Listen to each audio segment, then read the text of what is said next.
Here's a quick podcast for all you true crime fans. The case of the missing Reeses.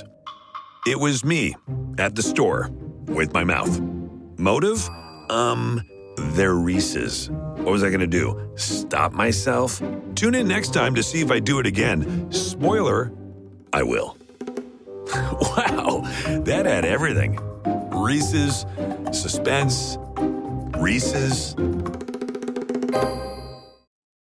These long dog days of summer, I mean, we just made it through a heat wave.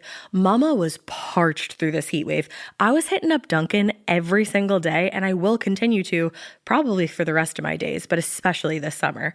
Dunkin' is helping everyone stay cool this summer with its lineup of refreshers. These drinks are packed with bold, fruity flavors and served ice cold. It's amazing. Dunkin' refreshers are the perfect afternoon pick-me-up. I like to start my morning with them personally, and then sometimes I go back for a second one because I'm just feeling crazy. They come in a variety of delicious flavors, including fan favorites mango pineapple and strawberry dragon fruit. And then for a limited time, there's black cherry and there's pink pineapple. I'm going to tell you something right now, and it's a bold claim, let me tell you, but I stand behind it. Pink pineapple will change your life. It is so good. It has me feeling like I'm sitting in a pool, resort side, just living, honey. It's so yummy. Try your favorite flavor with green tea, sparkling water, lemonade, or Dunkin's all-new limeade. I haven't tried the limeade yet, but I'm going to. Usually I get my drinks made with green tea and occasionally lemonade, but I do really like the green tea. Or if you don't want to build your own, try one of Dunkin's curated refreshers like the Cherry Lime Ricky or the Ultimate Pink Daydream. The Cherry Lime Ricky, scrumptious. I could drink like 3 of these a day. They're so freaking yummy. Head to Dunkin' today and find your favorite refresher. Dunkin' refreshers contain less than 1% fruit juice. Limited time offer. Every good detective needs a partner to support them on important cases. Think of a State Farm agent like your sidekick, there to help you along the way in your search for coverage. State Farm can help you choose the coverage you need, whether it's for your home, car, boat, or even RV. With so many options, it's nice knowing you have help finding what fits for you so you can get back to solving all of life's bigger cases. Go to statefarm.com or use the award-winning app to connect with a local agent and get a quote. Like a good neighbor, State Farm is there. Hey, weirdos, I'm Ash. And I'm Alaina. And this is Morbid.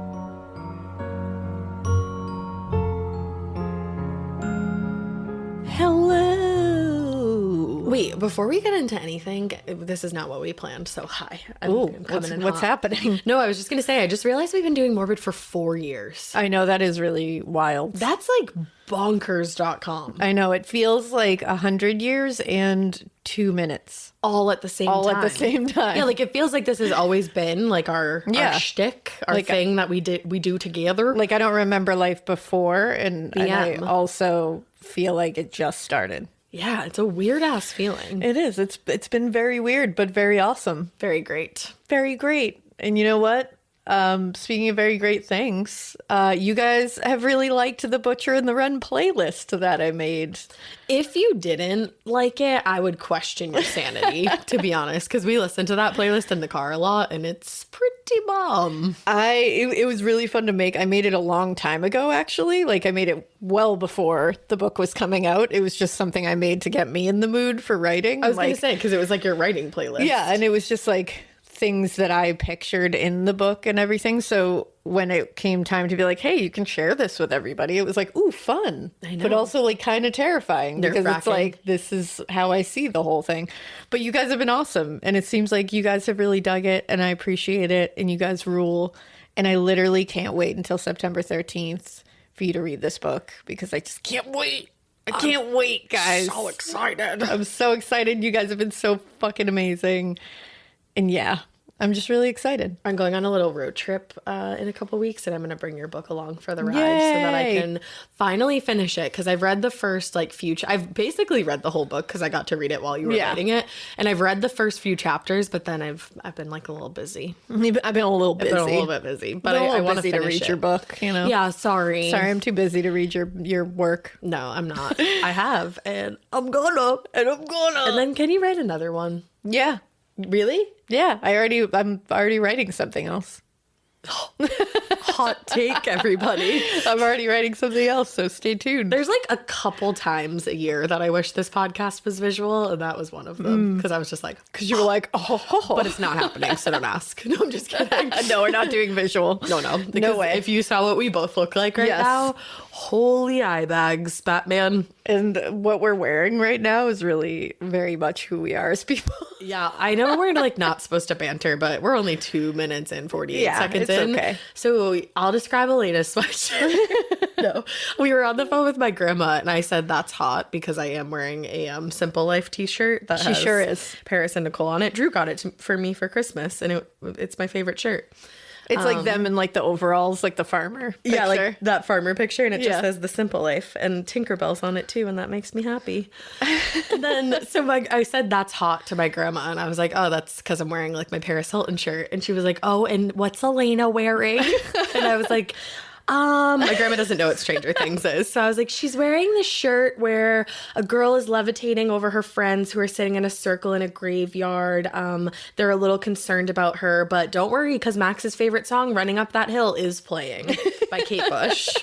It's a great sweatshirt. I'll post a photo of it. And I'll link the Etsy shop that I got it from because they were great. Yay. And it's a very comfortable sweatshirt. Oh, hey, it's an Etsy shirt day because I think Drew said he got this off of Etsy. There you go. Cool. Well, and I know a lot of you are like me and you're obsessed with Stranger Things. And I know that this is something that a lot of you will like. So I'll post it so you guys can scoop one because I don't know what it is about white sweatshirts.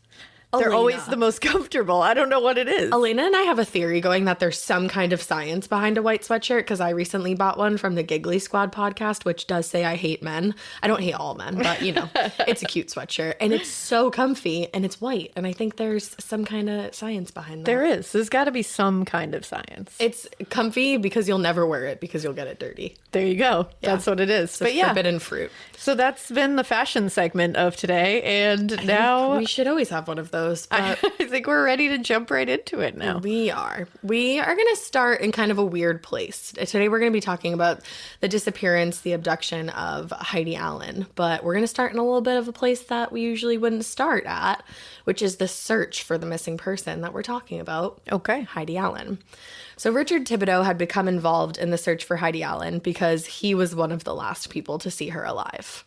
Heidi vanished from the D&W convenience store and gas station on Easter morning in 1994, and Richard had come in that morning to grab a couple packs of cigarettes before he and his family, went about their day to celebrate Easter. So Heidi rang up this transaction. This would be the last transaction of the day at 7:42 a.m. And according to Richard, the two of them wished each other a good day, maybe said Happy Easter, and he headed back out to his van and headed home. Now, later that day, he realized Heidi had gone missing, so he called into the police to let them know he had been at the D&W that morning. So the police come out to his girlfriend's family's house to take his statement. All very routine. His statement was pretty normal. He said after he bought his cigarettes, they went home. Then he got ready with his family, his girlfriend, and she had 2 kids, and they were like super close. Like it was a super close family unit. They get ready. They go to her family's house. And as they drive by the D&W, they see that there is some police presence. And they're like, oh, just like kind of in passing comment to each other, I wonder what's going on there, but don't think too much of it. Yeah. Until they see the news segment. Oof. So his girlfriend, Teresa, and her family, they were like, Richard, you got to call the police. Maybe you saw something that you don't think is helpful, but will become helpful to the investigation. Yeah. And so the police are trying to talk to everybody who was there that day, rule them out as suspects. But the police weren't so sure that they should rule Richard out as a suspect. Ooh. Because they had received a tip from a guy that called Chris Bivens. He, interestingly enough, was actually dating one of Richard's family members. Oh. Now, Chris said he remembered driving by the D&W store that Easter morning. He said it was sometime after 8 a.m. And he said as he was driving by, he saw 2 men arguing with a girl out front. And then 2 days later, he called back and remembered that the trio were arguing next to a 2-toned van. Okay. Who owned a 2-toned van? Who?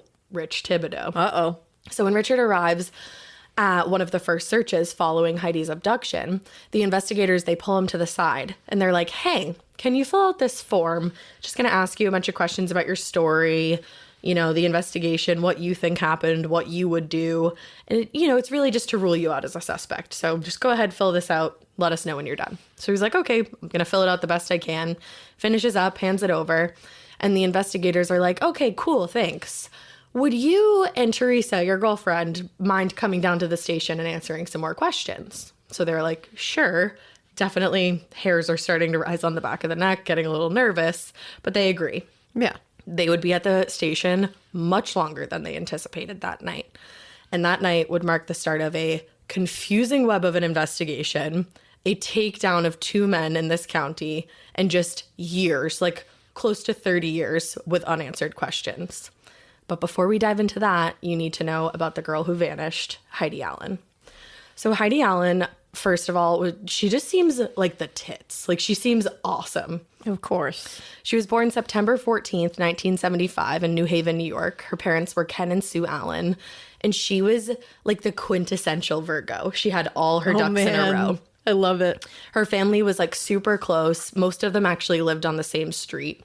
And her sister Lisa remembers growing up with Heidi and just how sweet she was. She said that she would share her lunch at school with kids who didn't have enough. Oh. Like, she remembered a specific instance when Heidi got home and was like super hungry. She was in elementary school. She was super little. She was like, oh, I'm so hungry. And they're like, why are you so hungry? You had lunch at school. And she was like, no, I shared because like so-and-so didn't have enough. Oh my God, what a sweetie. Right? And that young to just have that inside of you. Exactly. And then when she got older, she became an intern at the elementary school. And this was something she was doing because her goal one day was to become either a teacher or like a children's counselor. Mm-hmm. So she's an intern at the elementary school and she forms this club for all the kids who have divorced parents.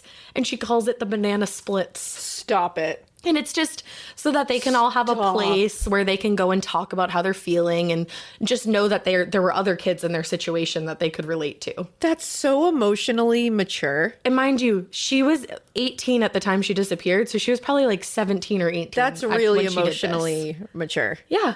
Like, and the Banana Splits. So cute. Oh my God. Right? Adorable. And she was also known as a bit of a tomboy. That's exactly how she described herself. And her sport of choice was volleyball.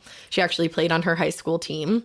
And actually, she was pretty tall. She was 5'11", and she was also just super talented on the court. Get it, Heidi. So she became known to her teammates as the Tower of Power. Hell yeah. Isn't that awesome? Hell yeah, she did. Now, so she's working hard in school. She shared her lunch with other kids. She's making sure like children of divorced parents have a place, an outlet where they can talk, killing it at volleyball.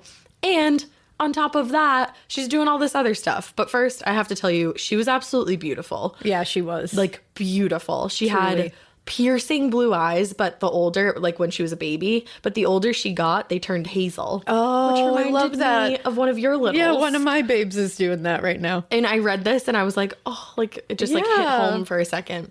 Now she had like this sandy brown hair. It was like kind of blonde. It was like blonde and brown. And she wore it super curly. I'm pretty sure she got perms that like, and she saved up the money and paid her for her perms herself. Of course, that was the look.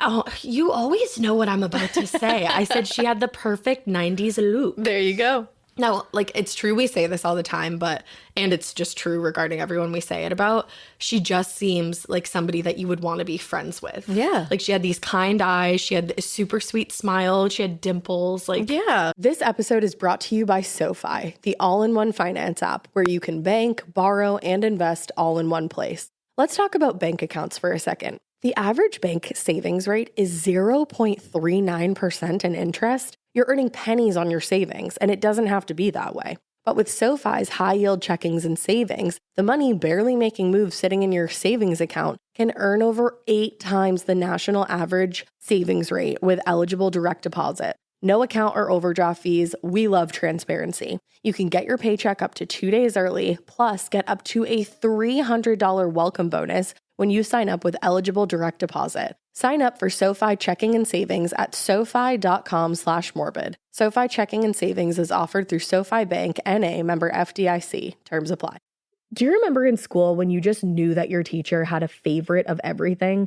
They would always use the same blue dry erase marker when they wrote on the board, or they would talk nonstop about their favorite element during science. I had a teacher once that literally had a favorite brand of marker. She would only write with specific markers, and if another marker ended up in her classroom, she was TO'd. And honestly, I was probably her favorite student because at the end of the year, I got her that specific brand of marker. Let's talk about their real favorite thing, though. Their favorite tissue brand. Kleenex. According to Teacher Lists, they are the #1 facial tissue trusted by teachers. Kleenex Ultra Soft tissues are silky soft to help prevent skin irritation, and now you can take them anywhere with Kleenex Snap and Go. I absolutely love Kleenex Snap and Go. It's so perfect to have that in your car. I had a cold last week and I was just... Honey, my nose was a faucet. I hate to do this to you, but it was disgusting. Drew literally came out of our garage with like 15 of the Kleenex Snap and Goes, and I put those in my glove compartment, and honey, they were easy access. It was so nice knowing that I didn't have to blow my nose into like an old wrapper that I had. Ew. So do the best thing for your kids' teachers and stock up on the ultimate classroom favorite. Maybe it'll make them their teacher's favorite student. They definitely have a favorite. Don't even get me started because, again, you know it was me. For whatever happens next, grab Kleenex. The best summer pieces are the ones you end up wearing on repeat. Comfortable, versatile, and somehow right for almost every occasion. Quince makes it easy to create a summer wardrobe that you'll love, with elevated essentials made from premium materials like European linen, organic cotton, and washable silk, without the traditional retail markup. I love that! Quince's 100% European linen pants, dresses, and tops are the pieces that you absolutely will reach for all summer long. I absolutely love their linen. I have so many pairs of their linen pants, which you can dress up or you can dress down in the summer. Like, say you're going to a nice dinner, you can pair it with like a silk shirt, a really cute necklace, some good, makeup and an updo. Or if you're just looking for a more casual look, you can do the linen pants with like a loose button-up shirt and you still look really chic, kind of like, I don't know, Diane Keaton vibes, I kind of think. Also, it's not just apparel. Quince also offers elevated essentials for your home, from bedding and bath to kitchen essentials and furniture. They have it all, honey. I am a big lover of Quince, and I really do think you will be too. Make your summer wardrobe feel easier. Go to quince.com/morbid for free shipping on your order and 365-day returns. Now available in Canada too. That's QUINCE.com/morbid for free shipping and 365-day returns. Quince.com/morbid. I just want to be your friend. And she just seemed genuinely sweet. And on top of that, like I was just saying, she was super smart and she was determined to set goals and follow through on them.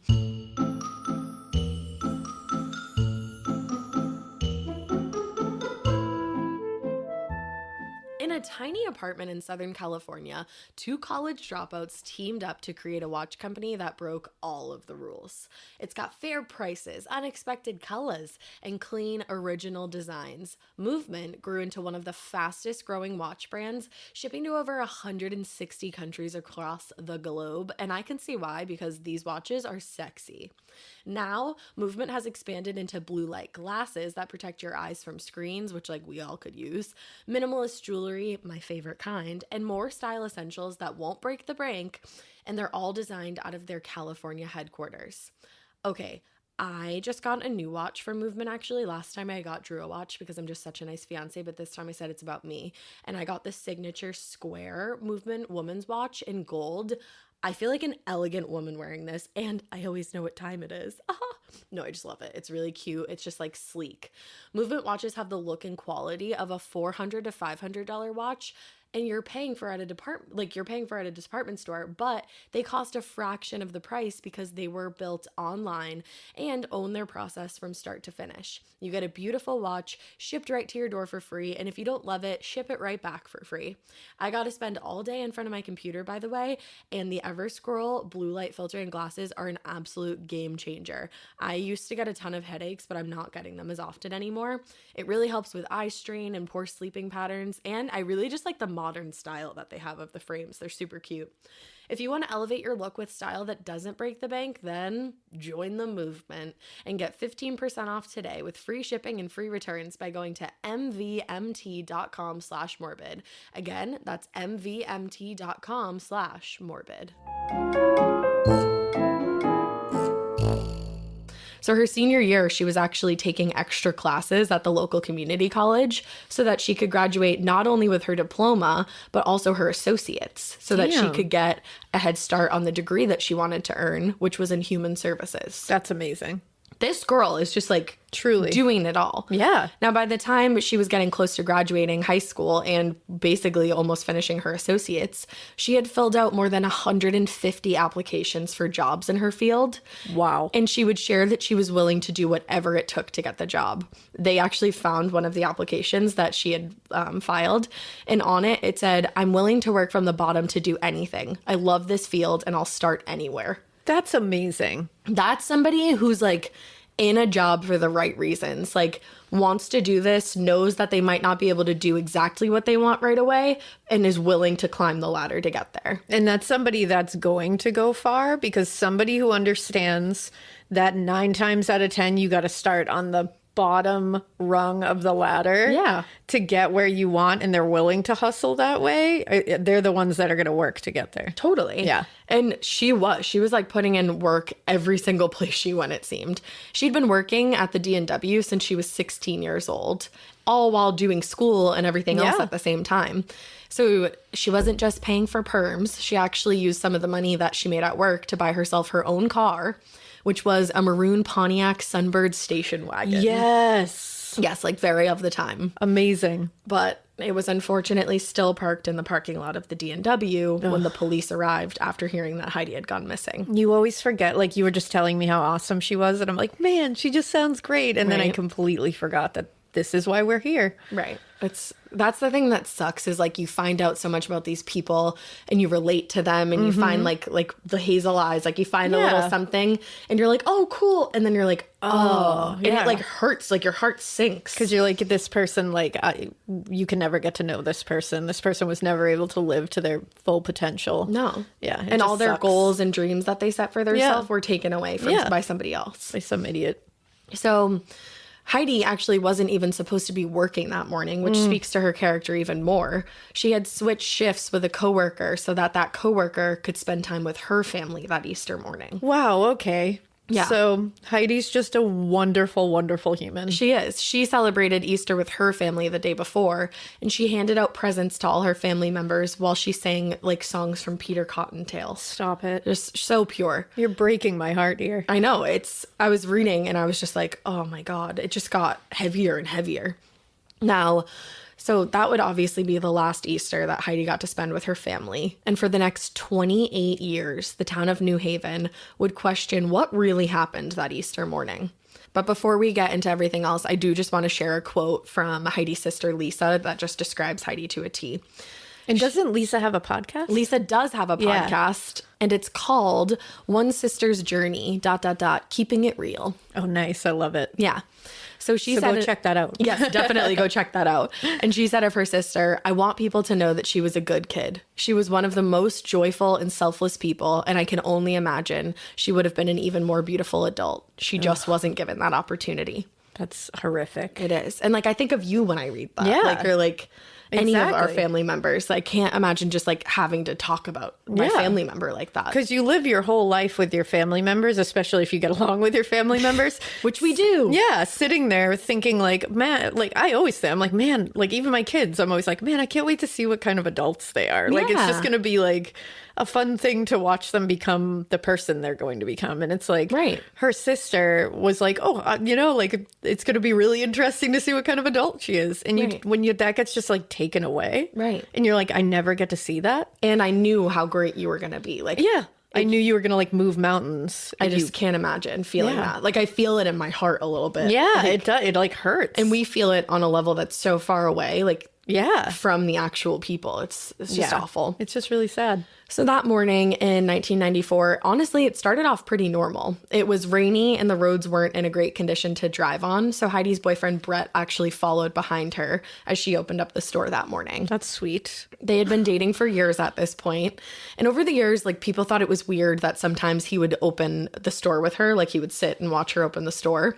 But I think, like, people were trying to say it seemed controlling, but I think he was doing it in a sweet gesture kind of way of making sure, you know, this is a convenience store. Like, it's not the safest place in the world, and she's a young girl by herself. Yeah. I think he's just making sure that she doesn't run into any trouble. Yeah, I mean, I can say, like, I could see John doing that in not a controlling way, and I just want to make sure you're okay kind of way. 100%. Because when I would work like nights at the hospital, he was a basket case worried. I know. And there were times when he was like, let me just drive you in and pick you up. Like, I don't want you to drive by yourself. I don't want you to. And it wasn't because he's like, I need to control you. It's like, I just want to make sure you're okay, and I'm worried about you. Exactly. So to me, that's what that feels like. 'Cause that's definitely what I think it opening was. a convenience store is like, that's like a risky job to have. Convenience stores get robbed all the time. Mm-hmm. Like, that's a really scary job to have a lot of the time. Absolutely. So it makes sense. Yeah, exactly. I think he was just being a sweet kid. It comes off that way to me. And by all accounts, they were very much in love. Brett would later say that Heidi would drive completely out of her way just to give him a kiss goodnight.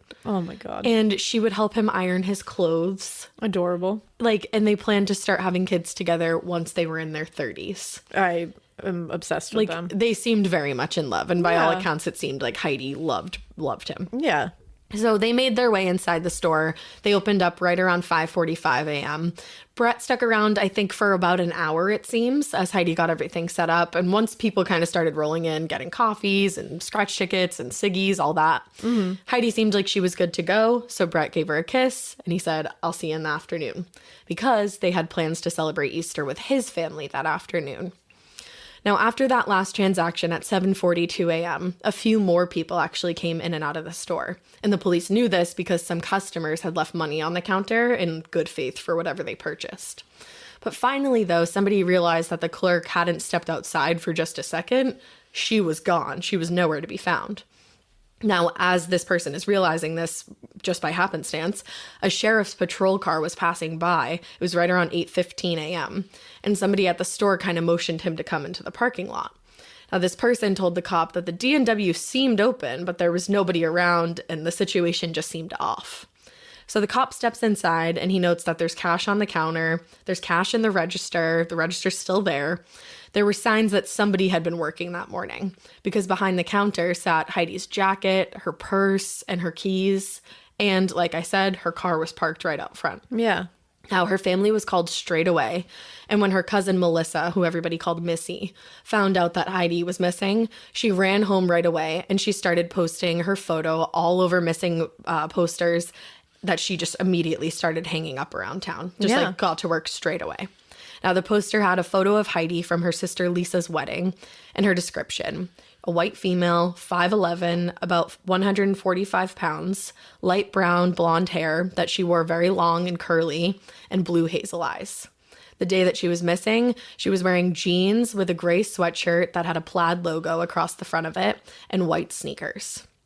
They also said that she would either be wearing glasses or contact lenses, and she had pierced ears. And when we share a photo of her on Instagram and socials, I will also share the progress photos that have been done over the years. Yeah. It was clear, though, to the police that Heidi was not a runaway. Like, this whole situation, like, all of her stuff was still at the... Yeah, it doesn't make sense. She has her own car and it's still here. Yeah. It doesn't add up. She could just leave in that car. Very much. And she would have had, if she was going to run away. Yeah. But they were like, no, she was taken from this store against her will. It's clear as day. It's just a matter of figuring out who would have wanted to hurt her or abduct her and why. The county where she lived was one of those places where everybody knew everybody and every last detail of each other. But there were some things among the community, that just remained unspoken. It gave off the vibe where, like, people would leave their doors open because nothing bad happened there, unless you are part of the drug scene. Oh. The drug scene in this area was not something that you wanted to become involved with, because there were plenty of people using and selling drugs. Specifically in this area, it was marijuana and cocaine at the time. But that specific community obviously wanted people to keep their noses out of it all. And if they weren't going to, then things could get violent very quickly. That's really scary. And shortly before Heidi's disappearance, she had told her boyfriend that there was a man who appeared to be on cocaine, who lived near the D&W, who was coming in the shop regularly and freaking her out. Okay. And it was something of note to the investigators as they started working. So the investigation of Heidi's disappearance was interesting. Oh, no. Yeah. And you'll see why I feel that way. I never want to hear that. Yeah, you're going to see why I feel that way definitely in this episode. But in part 2, because, by the way, this is going to be 2 parts, you're going to be screaming in the car or in the shower or in your house while you're cleaning. Or right next to you. Yes, you will be screaming right here. Good. You particularly can scream right here. So first things first. Roadblocks were not put up until the day after Heidi went missing. Good. That's really helpful. That's like using an umbrella the day after it rains. Yes, that's literally what that is. Are you like, what? They've had an entire day to leave. Exactly. And she went missing in the morning. Yeah, throw them up. That's the thing. The police had started working on this search like an hour and a half after the last purchase had been made that morning, but for some reason didn't think to put roadblocks up until one full day later.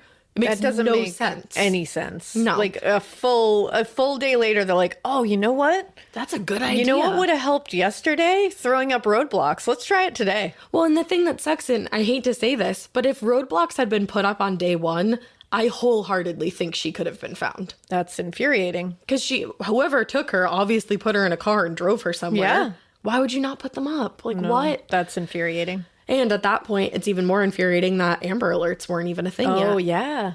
It's so, and in my mind, just because they've been around literally since I was born, I'm like, why didn't they put an Amber Alert out? I know. We take for granted that these things have been around for most of our lives and all of your life. So it's like things even like 911. Yeah. That you forget that wasn't always around. Yeah. And it actually wasn't around, in the very near past. It was when it came. Yeah, it hasn't been around that long, really, which is crazy to think about because, like we were just saying, you just feel like it's always been around. Exactly.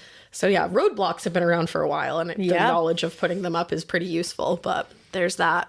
Now, in addition to that bullshit, I read this book called Scrapped about the disappearance and the investigation, and the authors Lisa Peebles and John O'Brien noted that usually in the state of New York, if there's a big case like this, the state police would take over the investigation because the local police, especially in this community, they didn't have a ton of experience with cases like this. Yeah. People just didn't go missing in this town. Like, people were not murdered that often in this town. Yeah.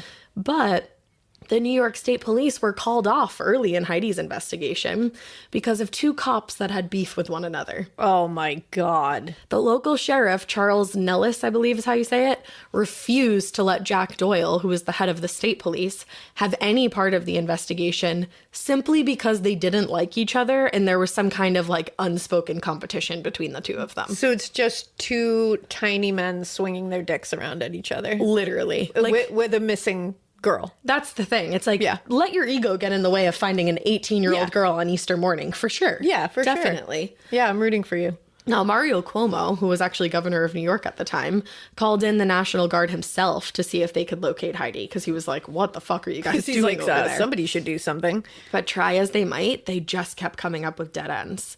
They were searching all over the place and, of course, in spots that the average person wouldn't be able to handle. They would pick up, like, anything they found, any article of clothing, soda cans, anything, hoping to get DNA. They filled up more than 12 bags by the time the search was called off, and not a single item in any bag could be traced back to Heidi. Jeez. What happened? So Heidi's family was not pleased, to say the least, in the beginning of this, and they actually ended up coming up with their own reward in the hopes that the $20,000 might motivate somebody to come forward.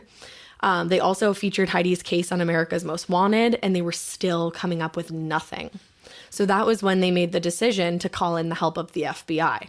So there was a man called Clint Van Zant who actually worked at Quantico. Oh, wow. And he was specially trained in analyzing serial killers and sexual predators. He actually was involved in 2 pretty high-profile cases, Ted Kaczynski, the Unabomber, and Timothy McVeigh. Whoa. He predicted their characteristics pretty much down to a T. Jeez. So in his professional opinion, whoever had kidnapped Heidi would most likely try to insert themselves into the investigation somehow. Okay. Whether that would be a tip or calling back over and over again to follow up on that tip, maybe join a search party. They would just want to feel a sense of closeness to the aftermath of what they'd caused. Which, how fucked up is that? How fucked up is that? And I feel like that happens a lot. Yeah. Because we've covered like a bunch of cases, I feel like, where the person responsible was in the search party. Yeah, because if you think about it, like shitty people, all they want is attention. Yeah. That's all they want. Like they want attention. They want to feel powerful. Usually because they don't have any power in their own lives. So they try to create it outside by like just making misery. So they'll do things to get attention on themselves, even if it's negative, because it gives them some sense of like, I matter. Right. And that's what these people do. It's like they do these horrible things with no regard for human life that they destroy. And then they insert themselves into the investigation so that they can hear a thank you for a tip. Or like, and just sit there and be like, I caused this. Yep. And now I get to be a part of it. It's so fucked up. It is. And like, especially if they're involved in the search, it's like you're looking at these desperate family members. And for them, they're getting off on that. Yeah, because they know miserable people like to create other miserable people. Have you heard the phrase misery loves company? It's so true. And it's true in like every aspect of life. Miserable people on every level, be it murderers or like, trolls on the internet. Yep. No matter what kind of level they're at, all they want is to create misery that they can feel like they've created it because so they don't feel alone themselves. Yep. Yeah, exactly. Yeah. And it's so fucked up. Are you an FBI profiler? Yes. Yes, I forgot I've to said tell too you. much. We're 4 years into this, and Alaina's like, I actually have a third job, guys. Surprise! Well, the FBI profiler there, Van Zandt, also said that if there was any kind of sexual motive in this crime, then the person responsible would potentially record their crimes in some kind of writings or drawings, or collect articles written on the crime, which is weird because we just watched the Little Things. Oh, yes. And that happens there. Oh, there you go. Now, if they had a connection to the victim that came up in the investigation, they would likely be closely following. They would try to explain it away in the most logical way they could. Yeah, that's what that he makes said. sense. Now, I personally feel like all of these characteristics are embodied in somebody that we're going to talk about in part 2. So like I recently realized I always say, keep that in your back pocket. Keep it. It's in my back pocket. I was listening to an episode of Morbid the other day, which I don't usually do, but I just wanted to hear this one. I was going to say, wow. I don't, because I don't like to hear my own voice. Me neither. That's like my own. Yeah. I like to hear yours. I like to hear yours too. But I realized I say that a lot. And I was kind of looking over some of. You know that feeling when you come home late from work and those puppy dog eyes just pierce right through your soul? Or when you're packing for a trip and your cat refuses to leave your suitcase? Yeah, we've all been there. Pet parent guilt is real. And you know what? It's completely normal. That's exactly why Hill's Pet Nutrition exists. They understand that being a pet parent means being human, with all of our imperfections and daily juggling acts. Hill's science-led nutrition helps you give more love than humanly possible. Whether it's those long work days or trying to balance attention between multiple pets, Hill's Pet Nutrition gets it. They've created science-based nutrition that supports your pet's lifelong health, so you can feel confident even when life gets hectic. Because you're only human, there's Hill's. Science does more. Ready to let go of the guilt? Find the right food at hillspet.com/podcast. That's hillspet.com/podcast. This is a paid ad by BetterHelp. I happen to be somebody that struggles with people pleasing. So a lot of times I will build things up and up and up and up and up and then kind of get to the point where I'm like, I need to let this out to this person. Even in 2026, that stigma and just stigma in general can get in the way of a lot of things, like getting support for your mental health. Maybe you've encouraged friends to consider therapy while avoiding taking that first step yourself because you're busy.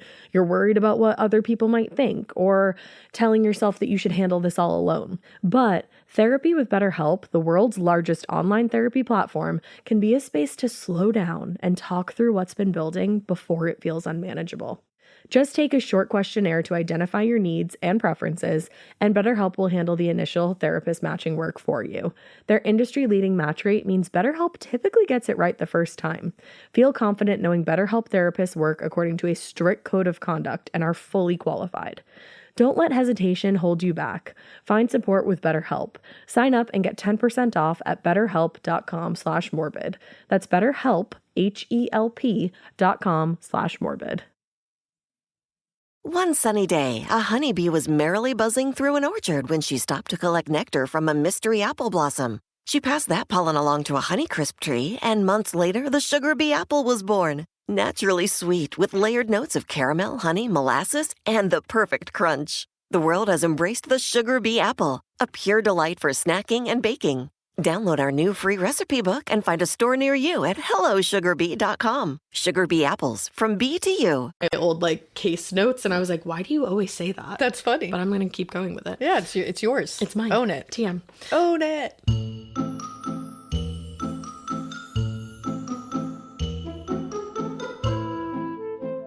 When you run a business, time seems way more precious. Every misplaced moment feels like a missed opportunity, a lost chance to make your business better, or honestly, even just to step away and recharge your battery a little bit.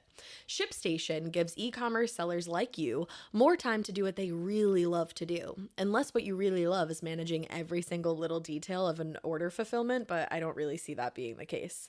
ShipStation automates time-intensive shipping processes so that you can get back to focusing on bigger things like developing new products, honing your marketing strategy, or even just interacting with your customers or whoever buys your product. It's a customer. No wonder ShipStation is already trusted by over 100,000 sellers. Here's the thing, guys. All of those manual shipping tasks, they eat up your time. But here's the thing. ShipStation is really good at those. So let ShipStation handle all your shipping and handling and get back to what you're good at, growing your business. The thing is, there's another thing. It works with all your storefronts, Amazon, eBay, Etsy, and more, and it lets you automate all the manual work that goes into shipping. You also get deeply discounted shipping rates, which everybody loves, and those are normally reserved for Fortune 500 companies. You can easily compare carriers, rates, and delivery times so that it's easy to choose the best option every single shipping scenario. In fact, 98% of companies that use ShipStation for a year keep using it as long as they're in business. It is time to let go of all of those shipping tasks. ShipStation can do it better and faster. Sign up using promo code MORBID for a free 60-day trial at ShipStation.com and start saving time with every shipment. That is 2 whole months of shipping made quick and painless, and it is free to try. Just go to ShipStation.com, click on the microphone at the top of the page, and type in MORBID. ShipStation, make ship happen. So the police did not have much to go on at all in this investigation. There's literally no DNA evidence. There's no fingerprints. There's nothing. So that was until they got a call from that Chris Bevins about the 2 men arguing with the young woman in front of the store near the 2-toned white van. Now, Chris's girlfriend, who again was related to Rich Thibodeau, she said that Chris really just liked to be in the limelight and really loved the attention that he was getting. Okay. And then she followed it up with letting them just know that he was not too intelligent. Okay. So I think she was just trying to say, take what he says with a grain of salt because I'm not so sure about it. Yeah. And exactly. She's like, I'm not going to call him anything. I'm not going to say it. Just take with this what you will. Yeah, I think she was really good at compliment sandwiches, I feel. But the thing was, the police are fucking desperate for any information on this case, and they want to know more. So they're like, all right, we're going to take what he says with a grain of salt, but we might be calling him back. Yeah. But then another call came in and also noted something about a 2-toned white van that was, quote unquote, driving erratically later in the day that Easter Sunday.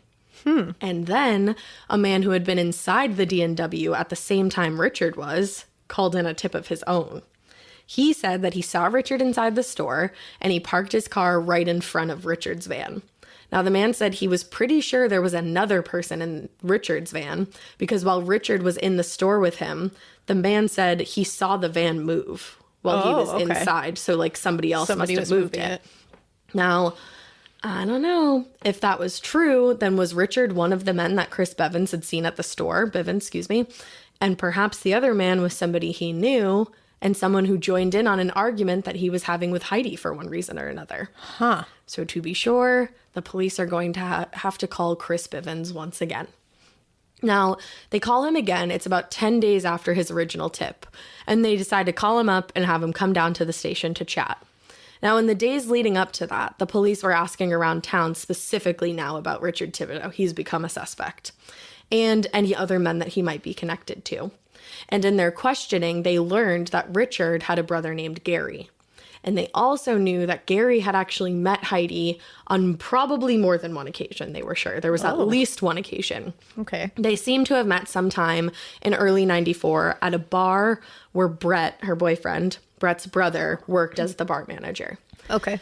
Now, rumor had it that Gary had some kind of crush on Heidi and that he made her uncomfortable because he told her boyfriend that he found her attractive. So there was some kind of weirdness going on there. Which also, why would you do that? Yeah, if you but I feel like sometimes dudes do that where they're like, this is my girlfriend. And then their friend is like, wow, she's so hot, Like, bro. that's so weird. And you're like, I'm not a piece of meat. Like, that's so, I don't know. That's just weird to me. Yeah, it is. Like, to go out of your way to be like, hey, I find your girlfriend attractive. Yeah. Like, okay. It's weird. Like, you can't do anything about it. Yeah, like I've been in that situation Yeah, it's just before and just been strange. like, okay.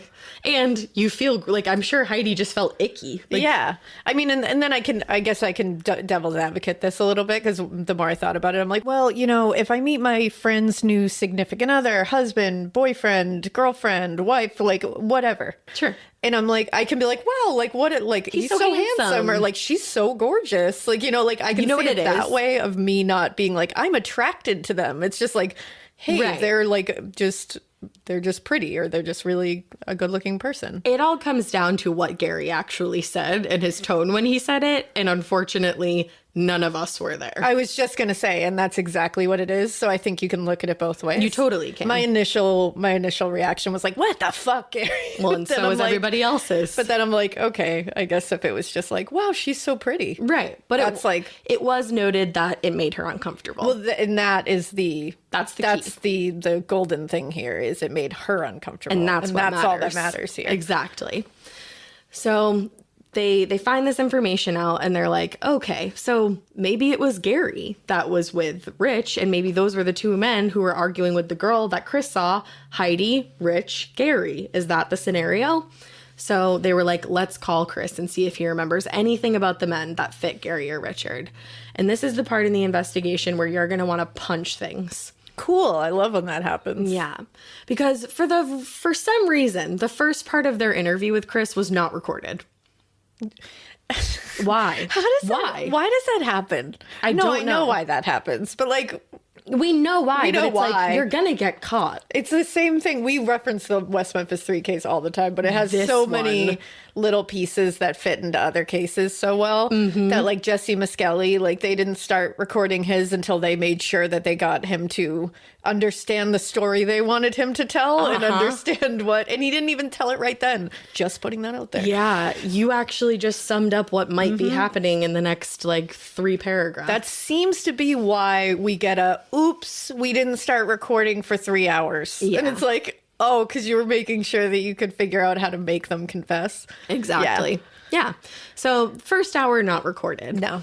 Once they were done there, they first had him at the Central Square PD. Once they were done with him there, they went to the new sheriff's headquarters, and a recorded statement was taken this time. Oh, okay. Now, Bivens said something about being low on gas, but being worried about pulling into the D&W because he thought he saw some kind of domestic dispute unfolding. Now, I just want to say, he's gathering all of the following information as he's driving by. Okay. That's all I'm going to say. yeah. So he said that he saw one guy, and as they were arguing, he said one of the guys held the girl behind in a bear hug. That's how he described it. He had Okay. her in a bear hug from behind. And he said she seemed to be hysterical and struggling. Ooh. But in his opinion, it just seemed like she was going through something and she was mad at one of these men. And Bivens, just driving by in his car said, I just thought maybe one of them was her boyfriend and that they were like breaking up or something and she was hysterical about it. That's how they see us, guys. That's how they see us. Okay. Okay. That full well could have been Heidi Allen being abducted, Yep. and this motherfucker chalked it up to, she's sad because her boyfriend's breaking up with her. And also, okay, even if that was the case, why would you just ignore the fact that now he can physically assault her because she's Right. upset? Right. Or, like, we're just... A man has his hands on the physically upset woman. It doesn't matter what the fuck is going on. No. This man is physically assaulting a woman who is hysterical and trying to get away from him. Yeah. Even if you don't want to involve, which I get, like, you don't Call want to... someone. Like, maybe you don't want to escalate the situation or No. something. You pull over and you call police. That's the thing. It's fine that you don't want to go over there. To be honest with you, I wouldn't want to go over there. Because you don't know what's going on. You don't know want to who those escalate people are. anything. You don't want to, like... He might have a gun. You Yeah. never know. But you call someone. You pull over and you call the police. I would be like, I don't know what's going on, but it looks like she's in trouble. There's a domestic dispute out front. And I'd be That's like, what you say. got to get here right now. And also, it's just a lot to chalk up for a situation involving three people you literally don't know. That's my favorite part. Is You don't he's know like, these well, I people. was driving by and I saw this quick scene. I now know all of their backstories. I know their What? relationships. I know that she is a hysterical woman. That's Right. just who she is. And that poor man is just trying to control her because she's going to go crazy. It's Right. like, you literally don't know those people. What? Like, you don't know those people. No. Which, And how do you know she knows those men? Like, she's hysterical and trying to get away from one of them. that's the thing. I'm like, I kind of believe your girlfriend when she said you just like to be in the limelight. Yeah, because that's a wild narrative to pull from driving by something. And also, don't assume it just makes an ass out of you and you. Yeah, Not me. it's true. It's stupid. So he said there were other cars at the pumps. But he couldn't describe any of them other than the van that he thought belonged to these two men, which was also at the pumps. And at this point in the story, he said that the three people were now walking toward it. So when asked to describe the van, he said that it was either a Dodge or a Chevy, and that it was between 1979 and 1988 for the year make. And he said there was a stripe going down the middle that was dark blue. Okay. Now, Richard did have a van that was two-toned with a stripe down the middle, but it was a black stripe. I mean, dark blue, Dark blue and black. That's an Exactly. easy one to fuck up. It is. I will give him that. Also, I always think of like the years when they're like, it's a car between this year and this year. I would have no fucking idea. I'd be like, I don't know. It's a car that is between the invention of the automobile and now. You could also Like those would be my years that I'd be like, it was invented. yeah, even, I don't know. Like I could tell you it's a Toyota. I don't know what Toyota. Yeah, I could barely tell you that. I'd be like, Drew- it's a car with four wheels. Drew had a Toyota for like years, and I could not remember if it was a Camry or a Corolla, and it was parked in our driveway every day. Yeah, I'd be horrible at that. So Yeah. I'm always astounded when people can like actually close in on years. It was a car on four wheels. Yeah, it was within the last 100 years, I think. It had a horn, I think. Yeah, there was no horse and buggy, so it was a car. Yeah. So pretty good on the car. Pretty good description. Yeah, because that black and blue thing, I think you could easily. Totally. I knew you would play devil's Yeah. advocate there, and I knew I wouldn't be able to argue with you. Yeah.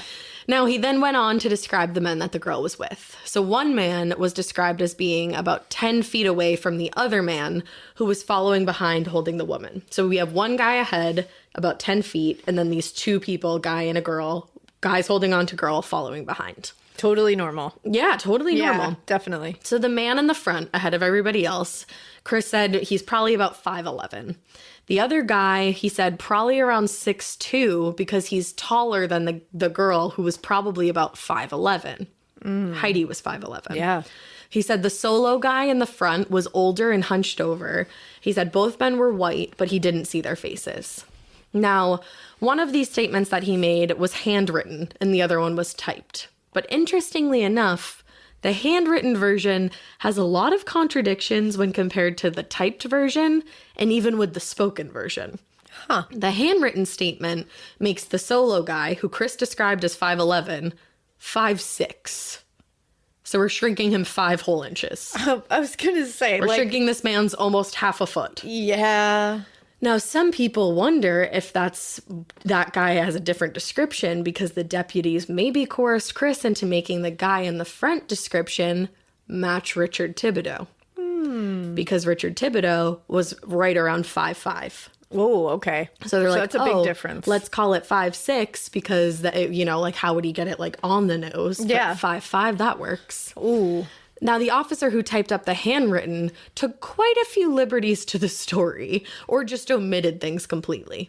He did not write down the height of the man who was holding the woman. Now, remember, Chris had originally said this man was probably around 6'2", because he was taller than the girl, who was quite tall herself, 5'11". The officer did write down that the girl was 5'11", but nothing about the man's height who was holding her. Not a specific number, not if he was shorter, not if he was taller. These are all like basic things that you write down in a state. Like, this is wild. And they're like, you need to have a height written down for what. And he gave you one. And he gave you one, so write it down. Yeah. And you need to write down the one he actually fucking told you. It's not like it's not Mad Libs. No. So, with all the height stuff out of the way, the officer decided to take one more liberty to say that the van was parked near the pumps rather than at the pumps like Chris had said it was. Mm-hmm.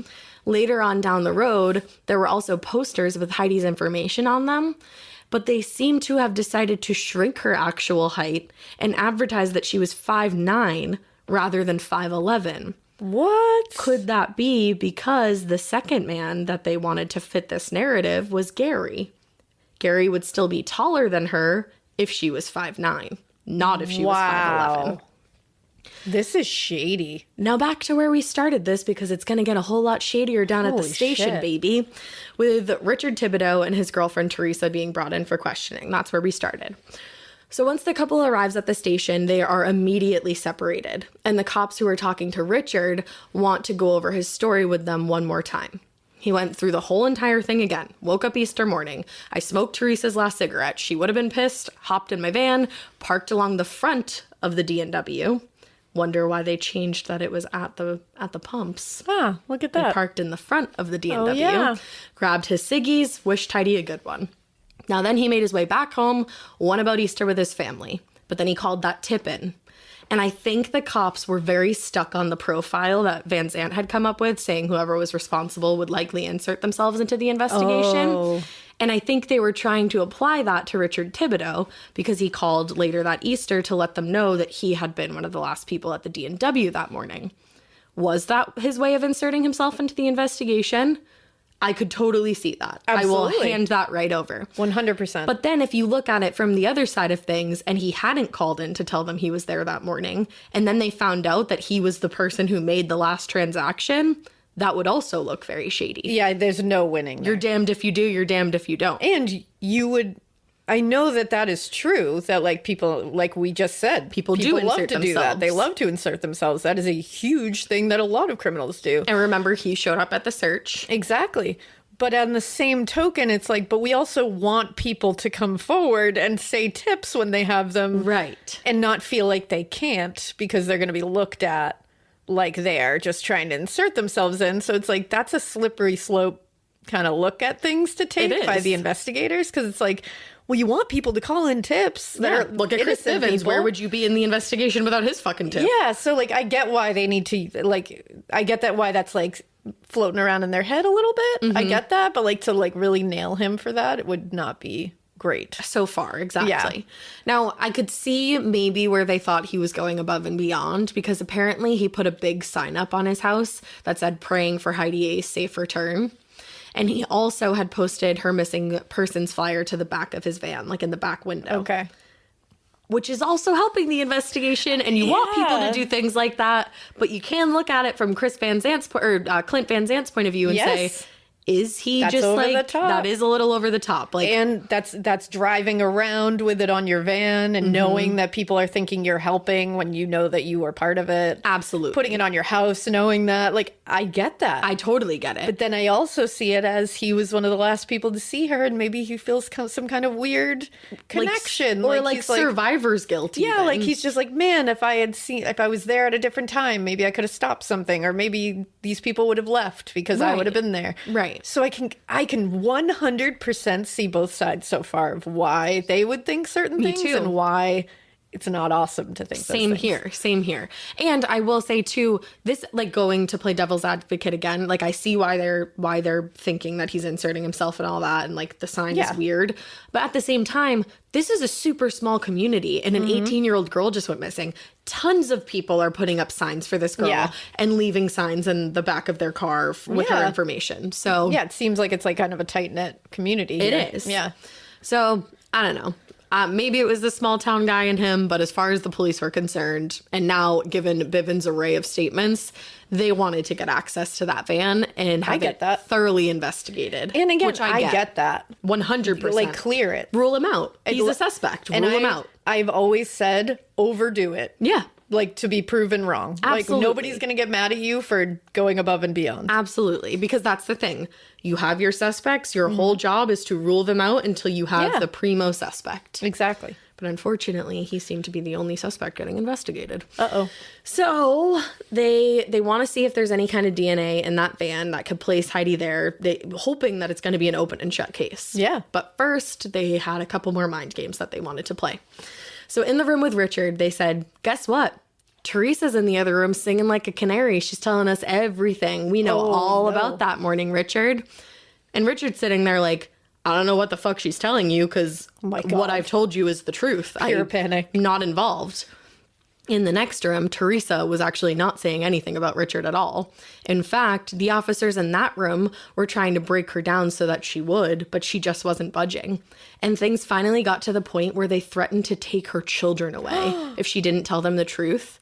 And she fucking lost it on them at that point. She was like, you need to arrest me with something or let me out of here because I've told you everything I know and you're not bringing my kids into you're this. not taking my kids. I didn't do anything. No. And she said, I've told you everything I know. Like, I was with him. He went to get the cigarettes. He came home. We went to Easter. You came out to Easter, took his statement. I don't know what else to tell you. Yeah, and it's like, if that was it, I can't, again, like, you can't force me to make shit up for your narrative. So Richard and Teresa, they were let go that night, but not before the cops gained access to that van. Totally, they needed it. Yeah. Richard also took 2 polygraph tests. Confusing whether or not he passed them. Some sources say yes, other sources say no. Oh, okay. They're about as useful as a hot dog in a trench coat, though, so I'm not going to focus on it. They did take blood samples, they took hair samples, and they took pubic samples from him. There you go. And overall, the Thibodeaux had been kept at that station that day for more than 8 hours. Damn. Now, there was no blood found in Richard's van. None of the hair samples, fingerprint samples, or any sample taken from the van matched anything that belonged to Heidi. And like, nothing proved that she was in that van. Wow. They had her fingerprints in the system already, which is something we're going to get into probably in part 2. Oh, okay. And they went through some of her belongings so that they could use different things to compare to the samples. Nothing matched. There was zero indication she'd ever been there. But it was a small town, and people were starting to catch on to what was going on, and people were starting to talk. Now, people who had already told the police, like, no, I don't know anything, were coming forward with information now. Huh. They said they either recently remembered or were too nervous to say before, which does happen. Yeah, it does happen. Of course. Many of those people, though, that had been spoken to in the past were specifically asked if they had seen Richard's van parked in front of his brother Gary's house the day that Heidi went missing, and all of them said they had not. Yeah, no. It's like, if you have, you have. If you haven't, you haven't. It's that simple. The end. But now people were totally changing their stories. Some were saying the van was parked there all night. Others were saying that it was parked late into the night on Easter. And people had other like crazy stories regarding the Thibodeaux brothers. One witness called in a tip saying to the police that he saw Gary and Richard carrying an 8 to 10 foot long object in the woods. He said whatever it was wrapped in clear plastic, and it had the ends tied off with rope. What? Now, according to him, this was the morning of April 6th, and it happened in Palermo, New York. So the police follow up on this tip.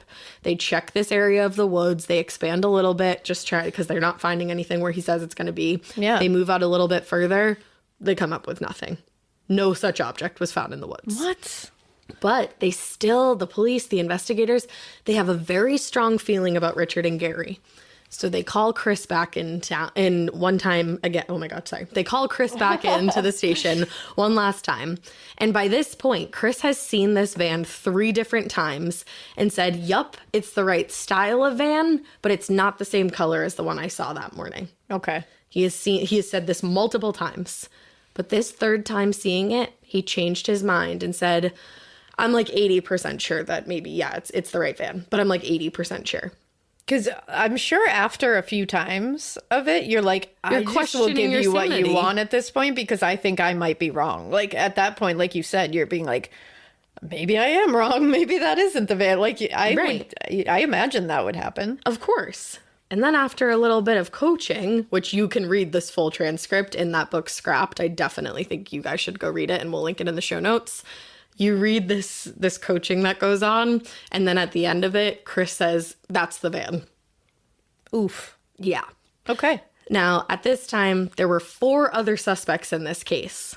But Chris Bivens' story, alongside the sudden influx of tips, putting Gary and his brother Richard at the scene, sealed the deal for the investigation.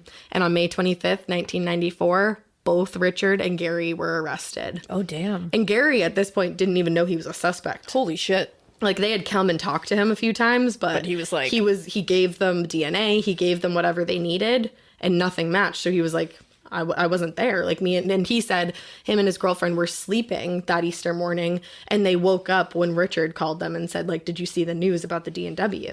Oh. But it was just the 2 of them in the house, so they didn't have anybody to set up that alibi. So one morning, May 25th, he wakes up and there's a SWAT team surrounding his house, arresting him. But they weren't arresting Gary on kidnapping charges. Richard was arrested on kidnapping charges, but Gary was arrested because he and his girlfriend Sharon had failed to show up in court in Massachusetts on an unrelated drug charge. Oh. The investigators wanted him behind bars while they made their case against him. Yeah, of course. That's all it is. Yeah, that's an easy thing to do. Yeah. So neither brother knew that the other had been arrested until days later, and they see each other in the rec yard. What? And as soon as Richard heard what they were holding Gary on, he's like, I'm here on kidnapping charges. Like, why the hell are you here? And Gary's like, I'm here on like some drug charge from like years ago. Like, I didn't show up in court. And Richard is like, I know exactly what they're trying to do. They're trying to pin this on me. And now they have you as an accomplice. Wow. But as they're standing there chatting with each other, guards come over and separate them. They get separated. Oh, shit. And then Gary and Sharon get extradited back to Massachusetts. And then you're like, you could see both sides of that one, well, too. You have to separate them. Like, you would have to separate them so they can't get a story straight to tell bullshit to the investigators. Oh, like, there's so many, like, I get it. Mm-hmm. I get it on both sides. Like, I can see how this is, like, a railroading case right now. Mm-hmm. And also, I get it why it's a pretty good case right now. Yeah. I think the only thing that doesn't make it like a great case is that they have literally no DNA. Well, I was just going to say the fact that there's no physical evidence. Nothing. And also it's like, do you think these 2 guys are sophisticated enough that there would be not a trace in that van? Nothing. Like not a trace? Right. Come on. Exactly. Like a fingerprint, a hair, something. And they tried to say like, well, they cleaned it out. If you look at, and the thing that sucks is, and if you read the book, you'll find out Richard did take his car to a car wash the next day. But because when they search your shit, they don't put it back nicely. No. And they leave like the fingerprint dust and everything all over the place. But it looks shady as fuck to go to the car wash the next day. Of course it does. But he was like, my van's a mess. I got to clean it up. Yeah. So it's like, you could devil's advocate the shit out of this entire You really case. could. You get both ways. It's crazy.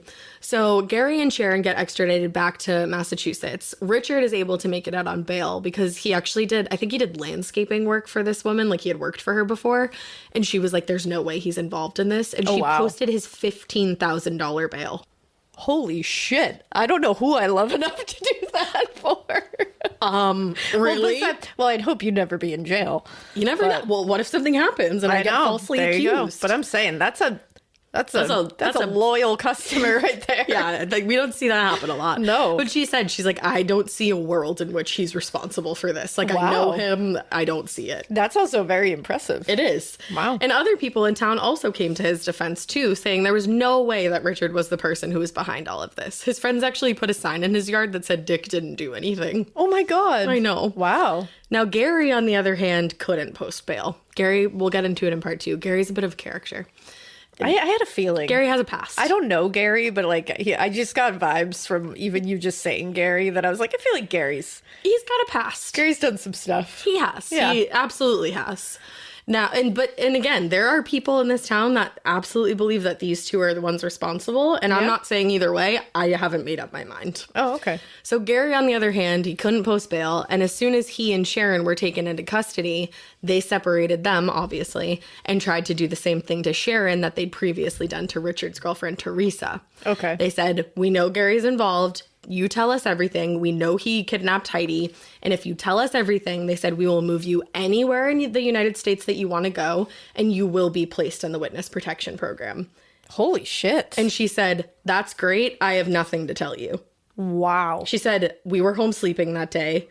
We woke up when Richard called to tell us that something was going down at the D&W. That's that. Yeah. And they kept pushing. They were like, listen, anywhere you want to go, Sharon, anywhere you want to go. And she's like, I don't want to go anywhere. She doesn't want to go anywhere. Nothing's happened. She refused. She said Gary had no involvement, and she and Gary both maintained their alibi forever. They never broke on that story. Never. Wow. So when they were in Massachusetts in custody, the police were searching their home on numerous occasions, trying to find any kind of solid evidence to prove Gary's involvement. They were taking boxes and boxes filled with all kinds of things. But as they tested and tested, nothing could be linked back to Heidi at all. At that time, Gary actually hadn't been announced as the second suspect yet, but people knew why Richard had been arrested, and they could add 2 and 2 together pretty easily. And people started talking, being like, Gary's involved. We know something's going on. Now, while they were incarcerated, the Syracuse Herald-Journal actually posted a story pointing out how weak the evidence was against Dick. Yeah, because, no matter what, even if you're like, we feel like he's involved, you got to have something, man. You have to have something. And it really is, again, West Memphis 3-ish, because it's like they have zero physical evidence, but they're just like, yep, you did it. You did it. We can't tie you to the scene at all. Exactly. You did it because you, I guess for Richard, it just sucks that you were the last person that saw her that day. Yeah, that really does. So, but they post, oh my God, they post. At that point, nobody was posting anything. No. They were writing articles. So they put this article out that says how weak the evidence is. And a few newspapers in town actually later on throughout the investigation would do interviews with both brothers. And people were starting to get pissed about it because they're like, they're suspects in murder cases. Why are you giving them the time of day? Yeah. And the newspapers were like, usually we don't get to do this because the lawyers will tell them not to talk to any press. But in this case, their lawyers are telling them, do all the press you can. Yeah, because there's nothing holding you. You got to clear your name. There's nothing holding you. But then it's also like, if they were the ones involved, then holy what shit. What are you doing? Right. But how would this is so fucked. But one journalist was allegedly threatened by the police for putting out these articles that were kind of giving Richard and Gary the time of day. Whoa. Alleged. Now, some luck would come to the investigation when a furnace in the back of Gary's home was checked. And when 2 of his former cellmates would come forward and tell the police they had some serious information. Uh-oh. So while the police were taking bags and bags out of Gary's home, they realized that he had a furnace in his backyard, and he kind of used it as a burn pit. Now, obviously, they want to look inside and test anything that might be lingering. So they did find bones inside. Oh. They find bones inside. They did find bones, you say? They did find bones in his furnace. Human bones? So they weren't quite sure if these were human remains or if they were animal remains. So they call a forensic anthropologist to test them. Now, the forensic anthropologist found that most of the bones were chicken bones, but there were a few that could not be definitively decided upon. Oh. He said it was possible that they could be human, But he said these undetermined bones are consistent in color and appearance with the other bones that we found, meaning they're most likely chicken bones, but I can't rule out that they could be human bones. Yeah, like you can't say definitively one way or another. Which sucks, because Holy does he have shit. human remains in his furnace, or does What he the have chicken bones? fuck? So yeah. Oh, that's scary. So that's massive. And that was that on that. He just said there's no way to definitively decide. He just said most likely chicken bones, but I can't rule it out. Also, like, maybe this is just me. Why do you have chicken bones in your furnace? And I mean, this Like, what is the reasoning for that? chicken bones in your furnace? They just throw them out. I don't really know. Why were you burning chicken bones? I'm a vegetarian, so I wouldn't know. In case you guys didn't hear. No, I don't know. I'm just like, why would you even have chicken bones in your furnace? I hate to like be this gross, but like, would you cook a chicken in your furnace? No, not in a furnace. I wouldn't think so. Unless I'm thinking of a different type of a furnace. I have no idea. This is like very strange. Well, maybe. It's all very strange. Yeah, dude, I don't really know. So no matter what, that's strange. It's weird. Yeah. That's some weird shit. My eyebrow is quirked. I tried to quirk mine, but I have Botox. Wow. So it didn't matter. This was huge for the investigation, and it would later help the prosecution build their case against Gary, of course. Mm-hmm. And then what put the final cherry on top for these investigators and the prosecutors was when two inmates, Robert Baldessaro, and James McDonald, come forward, and they say that Gary was definitely involved in Heidi Allen's disappearance, and worse, he had murdered her. They said Gary described some kind of drug deal that he and Heidi had been involved in. The story changed a couple of times. At one point, they said Heidi had screwed Gary over. And then in another version, Gary had screwed Heidi over, and then she threatened him. So he and his brother abducted her from the store and killed her by hitting her over the head with a shovel. Okay. Now, That's awful. absolutely bonkers. Horrible. And the media goes bonkers, and they release a story saying these two men come forward with details that only the kidnappers would know. But that's really not the case. No. Because we don't know what the kidnappers would know, because we don't really have a lot in this I investigation. was going to say, yeah, like what really information would they have that Right. we haven't all heard? But they post that story, and then the prosecutors are finally comfortable going forward with a formal arrest of Gary Thibodeau. Wow. So he gets arrested. I believe it was like 3 months after he had been arrested on the kidnapping charges. It was August that he got arrested for kidnapping. I mean, those bones are that's not great. Doesn't look good. That is not great for you, man. No, it's definitely not. No. I mean, you're right. I need to know It's just why.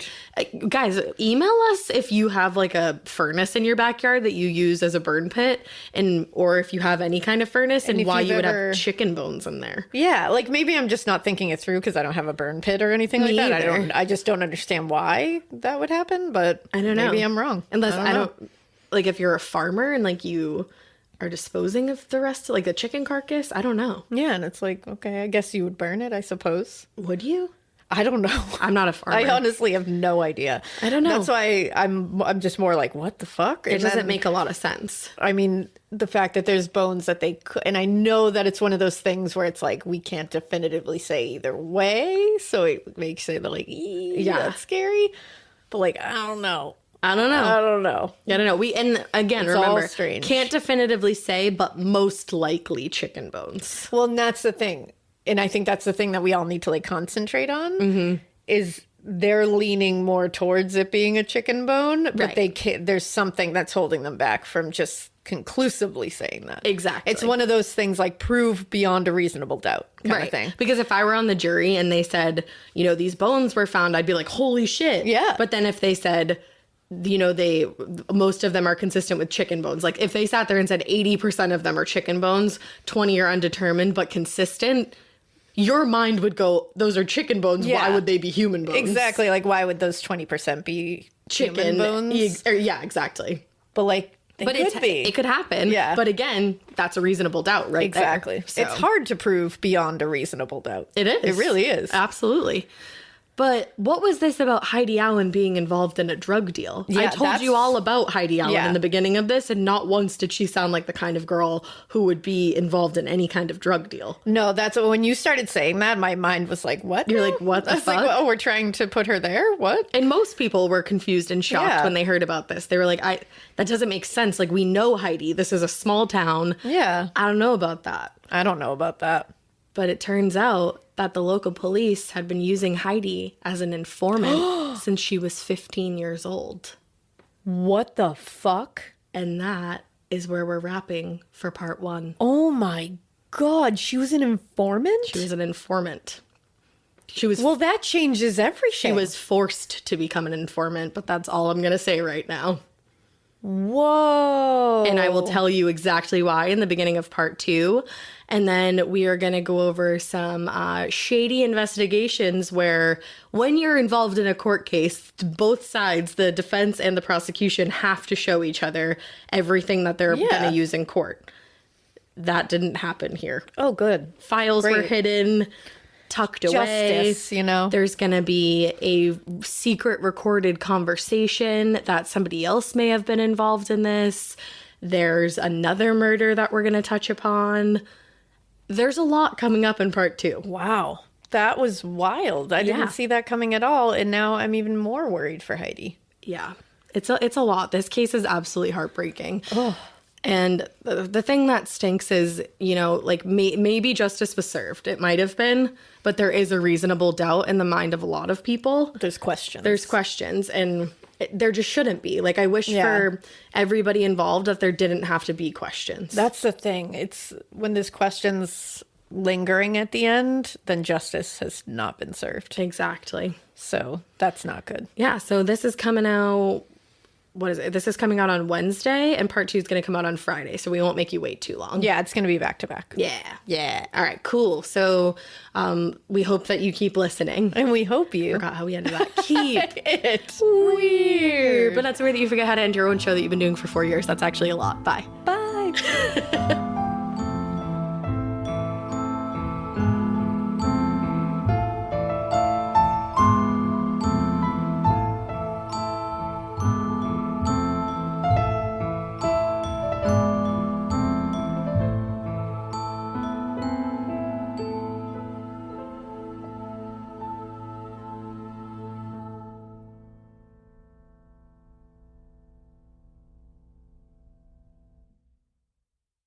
Waking up exhausted, foggy, and running on empty? For me, one of the missing pieces was magnesium support. That's why I added Magnesium Breakthrough by Optimizers to my nightly routine. It's a powerful all-in-one magnesium complex with 7 forms of magnesium designed to support relaxation, sleep, stress response, and recovery. If you're ready to feel more rested and have a great summer, go to bioptimizers.com/hags and use code HAGS for 15% off any order. I like things my way, my coffee, my schedule, and my treatment.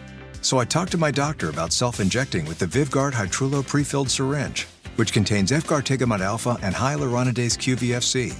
It's injected under your skin, subcutaneously. It means I can inject in my space, on my time. It's my treatment, my way. Visit VyvgartMyWay.com. That's VYVGART myway.com. And talk to your doctor about Vyvgart Hytrulo, brought to you by argenx.